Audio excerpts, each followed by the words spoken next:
Hail, friend, and welcome to Olympia, home of the Olympic Games. We're standing in the main section of Olympia, where the Olympic Games themselves took place. Over the course of the festival, athletes competed against each other for prestige and glory to honor themselves and their cities. Enjoy your visit, friend. I'll check in when you're done to make sure you've been paying attention.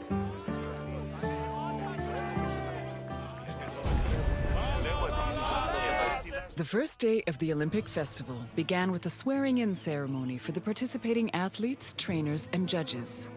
The ceremony took place in front of the altar of Zeus Horkios, or Zeus of the Oath.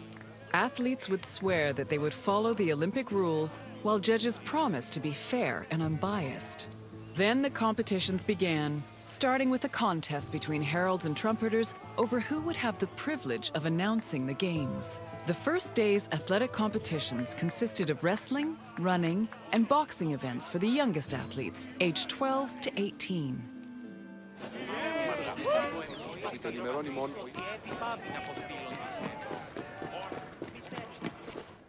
The second day began with a grand procession into the Hippodrome to celebrate the start of the popular equestrian events.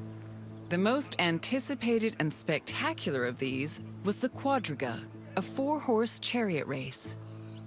Horse racing events were unique in that the winner was not the most skilled jockey, but the owner of the fastest horse or chariot.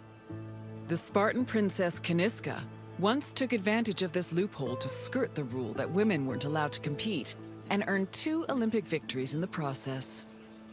The rule also allowed for occasionally strange results, like in 416 BCE, when the statesman Alcibiades entered 7 chariots into a race and won 1st, 2nd, and 4th place.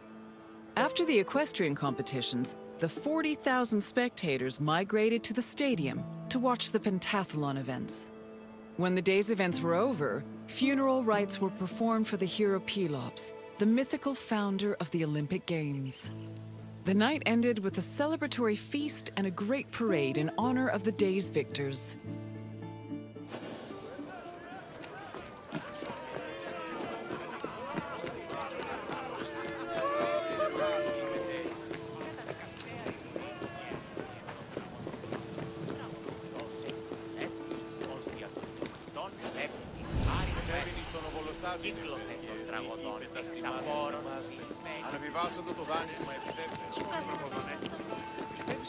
Victory at the Olympic Games was one of the highest honors a mortal could achieve, and there were several ways to immortalize that honor.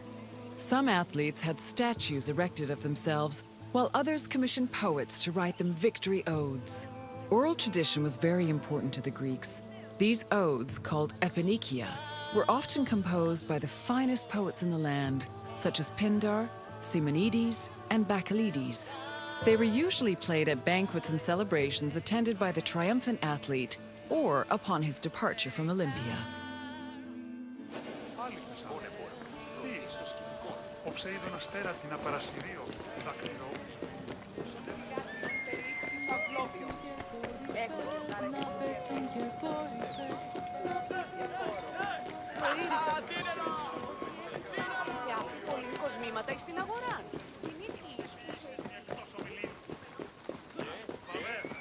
The pentathlon took place at the stadium on the second day. As its name implies, it was made up of 5 events: discus throwing, javelin throwing, jumping, racing, and wrestling. There are several differences between the ancient version of events and their contemporary counterparts. For example, ancient long jumpers held weights in their hands to give them momentum to launch, since there was no run-up before the jump. Similarly, if an athlete won the first 3 events, they were immediately declared the winner, instead of being judged by their overall performance in all 5 events. Running events work the same as they do today, with the notable exception of all the athletes being nude.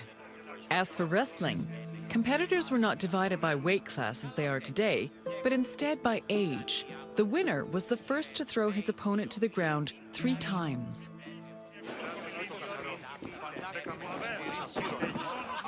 Day 3 started with the most important event of the festival. A procession of Hellenodikai, ambassadors, competitors, and animals made their way to the great altar in front of the Temple of Zeus.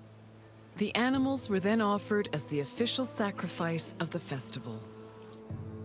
The afternoon of Day 3 was dedicated to foot racing events.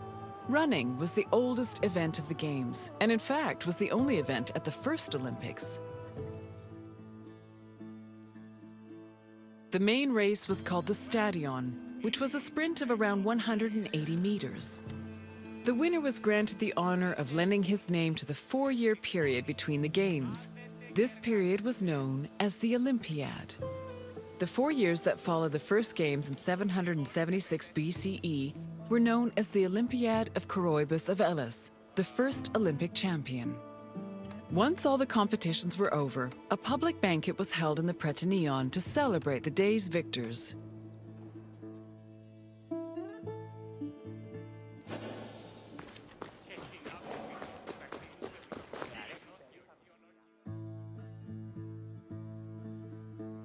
Day 4 was mainly for combat events. Wrestling matches were held in the morning, followed by boxing and pankration. Pankration was a no-holds-barred mix between wrestling and boxing. Almost all moves were permitted, except for biting, poking the eyes or mouth, and striking the genitals. The event was very popular, and it was seen as the ultimate expression of strength and technique. Later on in the afternoon, there was a unique racing event called the Hoplitodromos, or race in armor. In this event, competitors wore a helmet and held a shield to simulate running in the battlefield.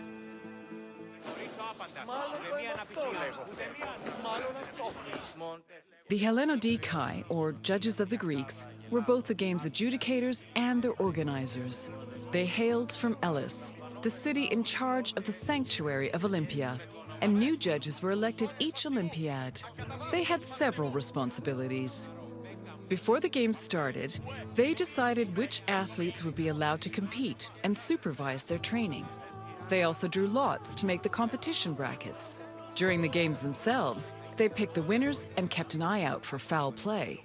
For the latter, they were assisted by stick and whip-wielding umpires who stood near the athletes and punished them if they were caught cheating.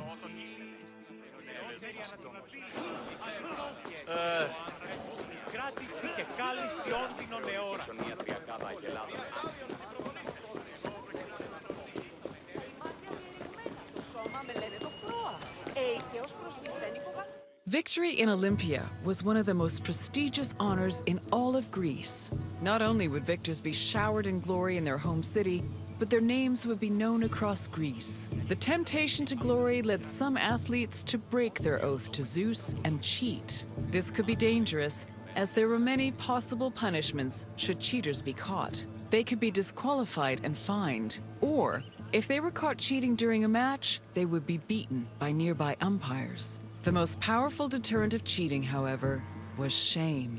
At the foot of Mount Kronios, and on the way to the stadium, were a group of bronze statues called Zanes, the plural of Zeus. These statues were inscribed with the names of the cheating athletes, how they cheated, and the fine that was imposed. The Zanes, which were funded by cheaters' fines, were strategically placed to be highly visible. Individuals or even entire cities could be found guilty of cheating.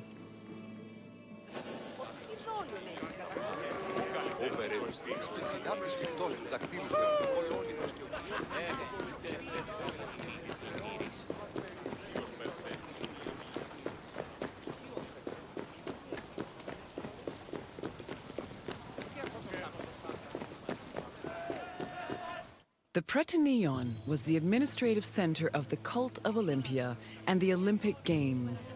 The building housed the sanctuary's priests as well as the game's officials. It was also used to stage the grand banquet held on the evening of the third day to honor victors. It also had a sacred function.